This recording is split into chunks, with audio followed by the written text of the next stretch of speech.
Alabama Movement, South Alabama Department of Corrections, continuing with our documentary, continuing to profile the stories of the men who are doing time in the system.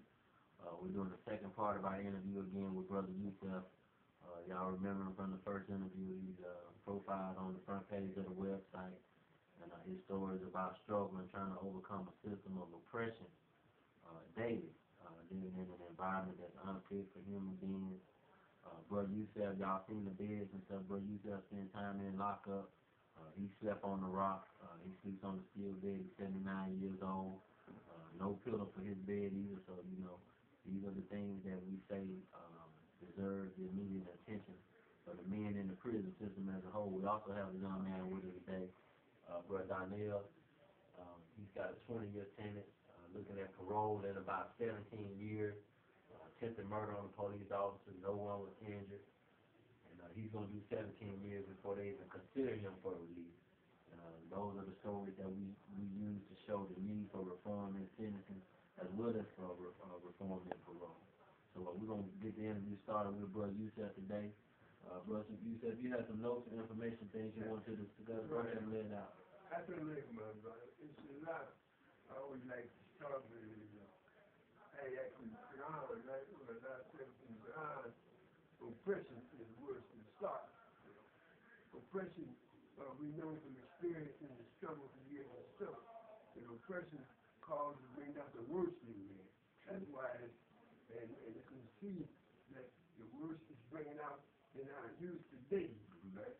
And so you got to bring a united front to cure this, to confront this. We have a common enemy. So it's going to take a common effort. You know, we can't just do it in a lopsided way, right? We got to unite all the elements in our community, right? Mm-hmm. And so this is the kind of thing that I like to do. I think, in fact, when we focus first, we try to focus first on getting the brothers here and prison together. True, you know? True. Getting the brothers here in prison together, who make them useful citizens on the street. You know? Because once they learn to confront, once they learn the reason why they're being oppressed, you know, we talk about things like the conscious standard, which the congressional hearings were held by New York Representative Shirley Chisholm and the sister in California. Baker. No, Maxine Walker? Maxine Walker. Yeah, I don't know what I'm thinking. Right. Baker, but Maxine Walker. Right, yeah. She, Walker, right. They exposed the fact that when it's called a conscious scandal because the revolutionaries in Nicaragua was fighting for their freedom, and the United States trying to oppress them, so they were supporting the counter-revolutionaries, right?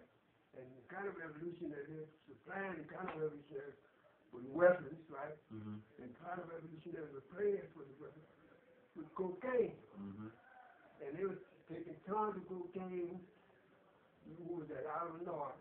Mm-hmm. The Marine Corps general at the time, I think he was representative in Virginia at this time. But at any rate, he's taking the cocaine and putting it in LA, right? Mm-hmm. With the Crips in the blood. This is in the late 70s, right? Mm-hmm. Early 80s. And this is when the gangs and the drugs began to blow up, you know. Mm-hmm. And the Black Power movement began to go down. Precisely. Because they were promoting bourgeoisie,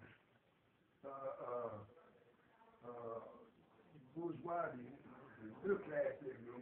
By the same time, the revolutionaries were really trying to free the hood, right? Mm-hmm. They were being penalized and put in prison and whatnot. Right. So the point is that the corruption that took place, you know, at the demise of the real struggle. We want a civil, you know, brothers don't understand that the civil rights struggle did not end Black Revolution, you know.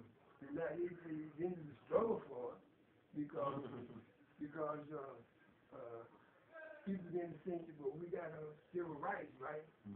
The point is, we still allow the oppressor, to corrupt the minds and souls. Because they still control the economics of our community. And that's why in the movement, for Alabama movement, we stress and educate prisoners about economics, about economic policy, and about economic systems.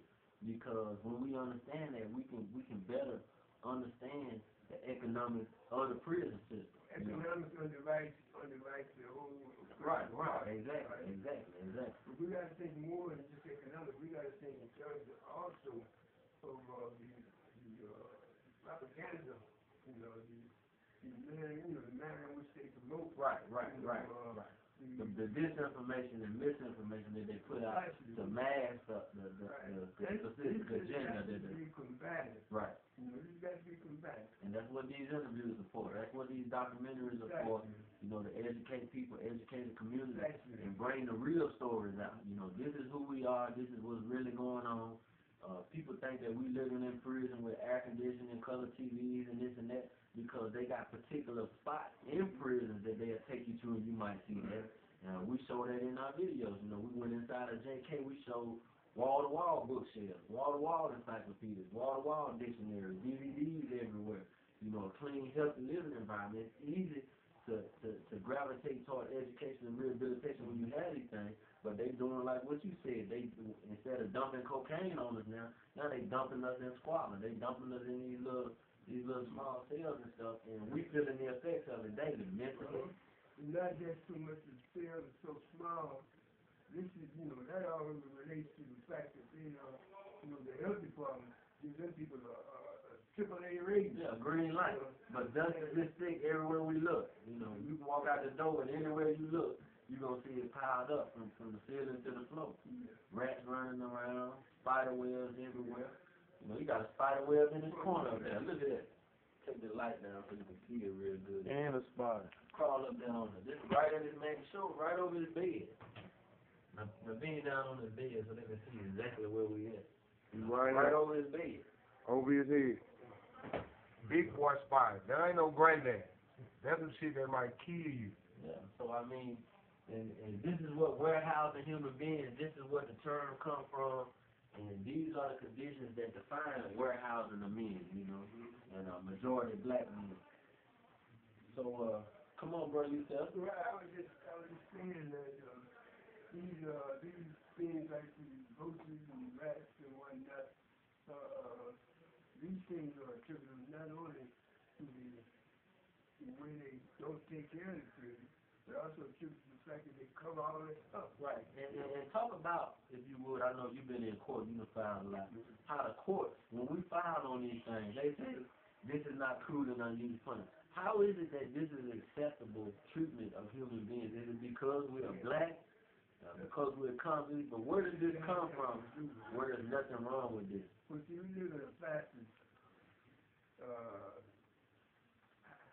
conservative, what they call it nowadays, conservative, but really fascist, where the wealthy and the super rich have the rights, and they need to, this system is geared so that it cannot accommodate everyone to a good life. So they know it's going to be the few that's rich and hoarding all the resources, and there's going to be a larger pool of poor people that are going to suffer. And they know that there's another expandable group that they can pile in these prisons, and that's us. Okay. You got to have somebody to get going back. It's recording back.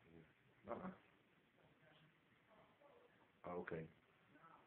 We're going to stop this one for just